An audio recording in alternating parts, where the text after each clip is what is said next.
नमस्कार दोस्तों, आज की हमारी कहानी है विधवा बहू का राज। रमाकांत जी जैसे ही थैला लेकर बाजार जाने को हुए तो पीछे से उनकी बहू काजल कहने लगी, अरे बाबूजी, आपकी बीपी की दवाई ख़त्म हो गई है, लेते आइएगा। रमाकांत जी ने सहमति में सिर हिलाया और बिना पीछे मुड़े घर से बाहर निकल गए। उसके बाद काजल अपनी 8 वर्षीय बेटी खुशी को होमवर्क कराने लगी। काजल अपनी बेटी को पढ़ा लिखा कर आत्मनिर्भर बनाना चाहती थी। वैसे तो काजल ज़्यादा पढ़ी लिखी नहीं थी, लेकिन वह अपनी बेटी के लिए सब कुछ करना चाहती थी। काजल के पति मुकेश के गुजरने के बाद से घर की आर्थिक स्थिति बिगड़ गई थी। काजल का पति ऑटो चलाता था। एक रात सोया तो सुबह उठा ही नहीं। काजल पर तो दुखों का पहाड़ ही टूट पड़ा, लेकिन अपनी बेटी का मुंह देख कर वह हिम्मत से काम ले रही थी। ऊपर से उसके ससुर जी भी बहुत बुजुर्ग हो गए थे। काजल अपने पति की अधूरी जिम्मेदारियों को पूरा करना चाहती थी और वह दोबारा शादी नहीं करना चाहती थी। उसके मायके में भी केवल भैया भाभी थे और वह मायके जाकर उन पर भी बोझ नहीं बनना चाहती थी। इसलिए वह ससुराल में ही रह रही थी। मुकेश के गुजरने के बाद जब घर में पैसे की दिक्कत होने लगी तो एक दिन उसने दबी आवाज़ में अपने ससुर जी से कहा कि बाबूजी, मुझे मुकेश जी ने ऑटो चलाना सिखा दिया था, तो क्या मैं उनका ऑटो चलाकर घर के खर्च में योगदान दे सकती हूँ। इस पर रमाकांत जी नाराज़ हो गए और कहने लगे कि मेरी पेंशन के रुपए मिलते हैं ना, हम रूखी सूखी खाकर गुजारा कर लेंगे, लेकिन हमारे घर की इज्जत इस तरह सड़कों पर ऑटो चलाते हुए नहीं घूमेगी। यह सुनकर काजल बहुत उदास हो गई थी। घर के खर्च दिन पर दिन बढ़ते जा रहे थे क्योंकि महंगाई इतनी ज़्यादा थी। ऊपर से ससुर जी की दवाइयों का खर्चा, बिटिया के स्कूल का खर्च, कुछ भी नहीं संभल पा रहा था। आखिरकार मजबूरन काजल को कुछ ऐसा कदम उठाना पड़ा जिससे उसके ससुर जी को बुरा भी ना लगे और घर में 4 पैसे भी आ जाएं। काजल के ससुर जी को बीपी की समस्या थी, तो वह उन्हें रोज रात को याद से दवाई दे देती थी। वह उनका इतना ध्यान रखती थी कि रमाकांत जी कभी-कभी सोचते थे कि बेटे के गुजरने के बाद अब बहू ही उनका बेटा बन गई है। एक दिन काजल सुबह सोकर उठी तो उसकी बेटी कहने लगी कि मम्मी, आज मुझे टिफ़िन में आलू के पराठे खाने हैं। तो काजल ने कहा कि आज नहीं बेटा, आज मेरी तबीयत कुछ ठीक नहीं लग रही है। मेरे पूरे बदन में दर्द हो रहा है और बहुत कमज़ोरी भी महसूस हो रही है। आज मैं तेरे लिए पोहे बना देती हूँ। माँ की परेशानी को देखते हुए खुशी भी एक बार में ही माँ की बात मान गई।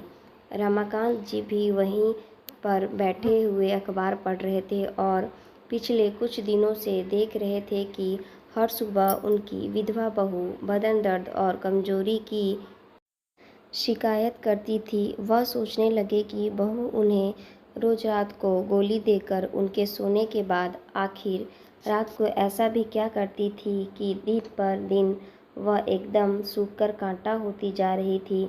एक दिन सुबह काजल उठकर आंगन में झाड़ू लगा रही थी, तभी उसकी आंखों के आगे अंधेरा छा गया और वह बेहोश होकर नीचे गिर पड़ी। नन्ही सी खुशी तो माँ को बेहोश होते देख चिल्लाकर रोने लगी। भीतर से उसके ससुर रमाकांत जी भागते हुए बाहर आए और बहू को लेकर हॉस्पिटल पहुँचे। डॉक्टर ने चेकअप करने के बाद बताया कि देखिए, आपकी बहू बहुत कमज़ोर हो गई है। ठीक से नींद ना ले पाने की वजह से उसकी तबीयत इतनी ख़राब हो गई है। आप लोग उसके खाने पीने और आराम का अच्छे से ख्याल रखिए, वह जल्दी ठीक हो जाएगी। यह सब सुनकर रमाकांत जी हैरान रह गए कि आखिर बहू अपने आराम का ध्यान क्यों नहीं रख पा रही है। उन्होंने बहू से तो कुछ नहीं कहा, लेकिन उस दिन के बाद से उन्होंने बहू पर नज़र रखनी शुरू कर दी। एक दिन उन्होंने देखा कि वह दोपहर में कहीं जा रही थी। उन्होंने बहू का पीछा किया तो उन्होंने देखा कि वह दूसरे मोहल्ले में एक घर में घुस गई। उसके बाद लगभग आधे घंटे के बाद वह एक बड़ा सा थैला लेकर वहाँ से बाहर निकली।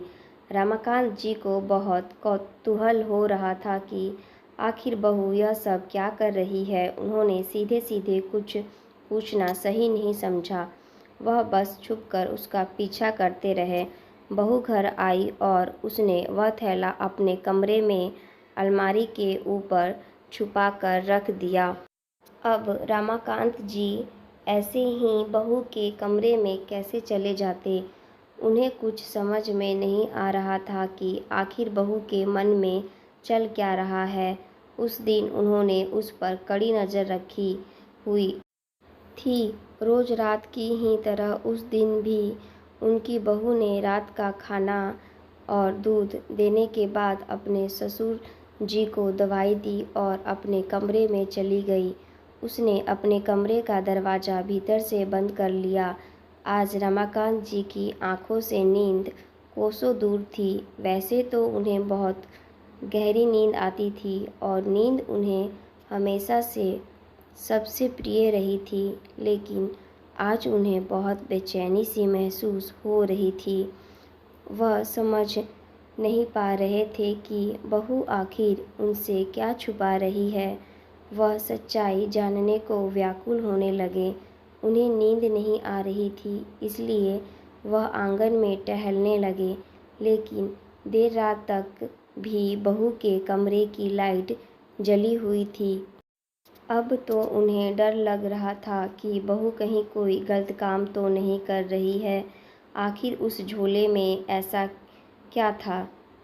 उन्होंने ना चाहते हुए भी बहू के कमरे के भीतर झांक कर देखा।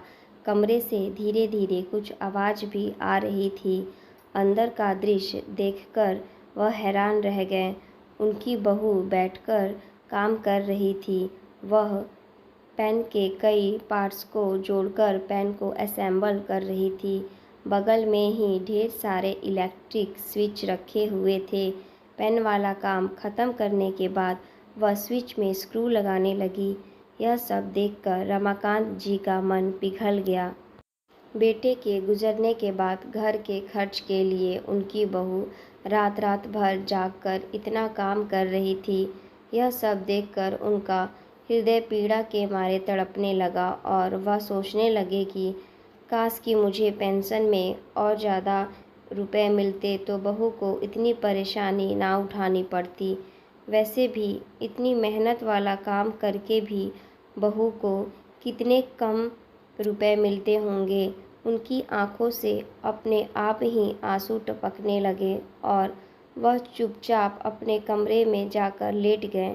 वह आत्ममंथन करने लगे और सोचने लगे कि मैंने बहू को ऑटो चलाने से मना कर दिया तो बहू ने घर के खर्च में सहयोग करने के लिए यह उपाय निकाल लिया।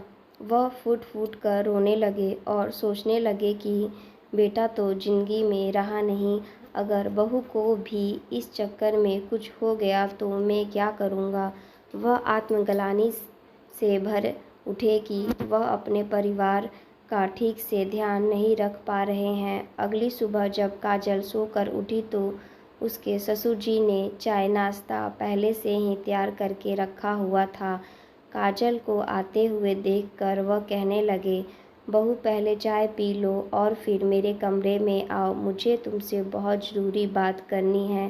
काजल हैरान हो गई क्योंकि उसके ससुर जी ने कभी भी ऐसा व्यवहार नहीं किया था। उसने जल्दी से चाय पी और ससुर जी के कमरे में पहुंच गई।